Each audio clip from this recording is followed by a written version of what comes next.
I'm Jay Horton. I make movies that make money. This is how. It can be very tough to make money with movies. And yeah, I've had my share of failures. And today I'm going to talk about one of my worst financial failures and the decisions that led to the tanking of this should have been successful indie film. In 2017, I wrote and directed a movie called The Campus. The title was later changed to Deathday. We'll get into that later. It was first released in January of 2018 and then re-released under the Deathday title in late 2019. And to this day, the movie is still extremely in the red. So what went wrong with Deathday, or The Campus? Oh man, what didn't? About a year prior to shooting, me and my then business partner found an incredible office to rent. We were renting the top floor of this huge two-story building, and our balcony overlooked a sizable soundstage. And the property also included a second building, which was also pretty cool looking. And both buildings were completely enclosed by concrete walls on the side and in the back, and a giant rad-looking security fence up front with barbed wire all across. It was the perfect location for a siege-type horror movie, which I've always been fascinated with. So I set about writing The Campus around the location. Only hitch was there was a huge production that was going to be renting out the entire main building that coming June. So if we were going to shoot this movie there, it had to be prior to May. May was the latest we could do it. I finished the script in November 2016, but had to leave LA for a few months when my mother got sick and later passed away. I came back to LA in mid-February.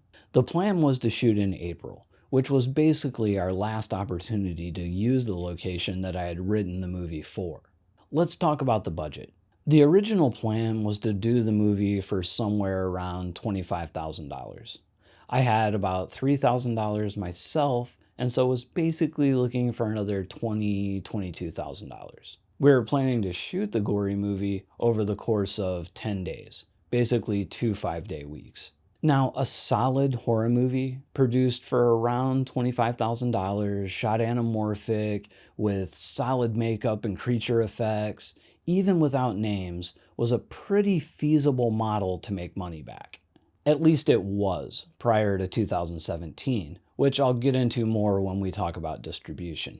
We needed another 20 grand. So what happened was I had asked a friend who was looking to get into producing to help me raise the additional money in exchange for a producer credit.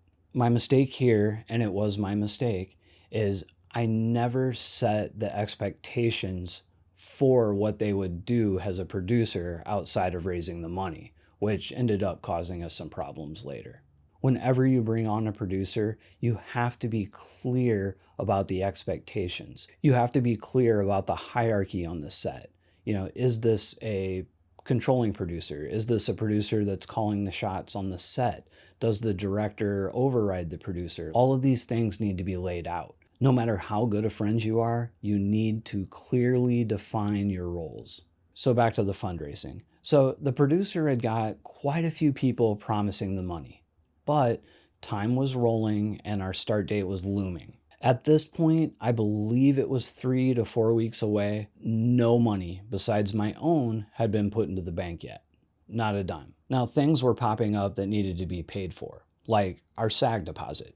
So I wrangled another few $1,000s together, mostly from an insurance settlement after my mother had passed away, and I paid down the SAG deposit. Then we got about 2 weeks away from production, and no other money had hit the bank yet. I was starting to panic. Now, the producer had found investors, and the money was promised. It was supposed to be on the way, but it wasn't there yet. At this point, a vital member of the crew comes to me and says he may know an investor who's willing to put up the entire additional $20,000 we were originally looking for. The other money was still coming in, but I had no idea if it would arrive on time. I had personally already put in over $5,000 and really only needed another 15 or so to get the movie in the can. But A $5,000 to $10,000 cushion and the idea of increasing the shooting schedule a little and adding more production value and making a better movie, well, those things seduced me. So I took the deal, and the crew members guy ended up putting in $25,000. So now the budget was up to $30,000. Just before his money hit the bank, two of the smaller investments hit, adding up to about $3,000. So they technically became the first money in, if you don't count me. Then, a few days later, after the $25,000 had cleared, the rest of the first producer's money started to roll in, and it kept coming in. It all came in. Another $21,000 in total. So now the total budget was around $56,000, and we were about a week away from shooting. We went from having $5,000 in the bank to $56,000 in the bank in just a few days. A $56,000 horror movie with no name talent was a risky proposition. In retrospect, the smart thing to do would have been to pause for a second, push back a week, and recast at least some of the supporting roles with name talent. Or not take the extra money at all and continue on with the shorter schedule. Instead, I chose to elongate the shoot to 22 days and pushed forward with the same cast at a budget of $56,000. Looking back, I can see now that at least financially, the movie was already on bad footing. It was gonna cost close to $60,000 and had not one recognizable name in the cast. And like I mentioned, even back then, I knew this was risky, although I didn't quite realize just how much the market had shifted from where it had been just a year prior when I'd released my last narrative feature. Back between 2010 and 2016, I had directed a ton of movies around this budget level in shorter time frames that were earning bank, some with name casts, some without. But in the 2018 marketplace, such a movie didn't have much of a chance. So we started shooting. I had written I'll say it, a great script. It's one of the very best things I've ever written, and I consider myself to be a strong writer. So what went wrong? First off, a few months before the shooting, we got involved with a sales agent / producer who was helping out. He made some script suggestions to make the movie more marketable. I won't go into specifics, but I buckled and made the changes. Looking back, this was the first and the most major creative misstep I made on the production. I should have absolutely trusted myself and made my movie. Looking back at the versions now, the original script was much stronger. The final one changed one major element which I think would have had the audience connected way more to the main character, and would have substantially raised the emotional stakes. The other issue was more of a nuts and bolts production thing. I had been doing some editing work for a client, and I had originally scheduled our 10-day shoot around that editing work with very little overlap.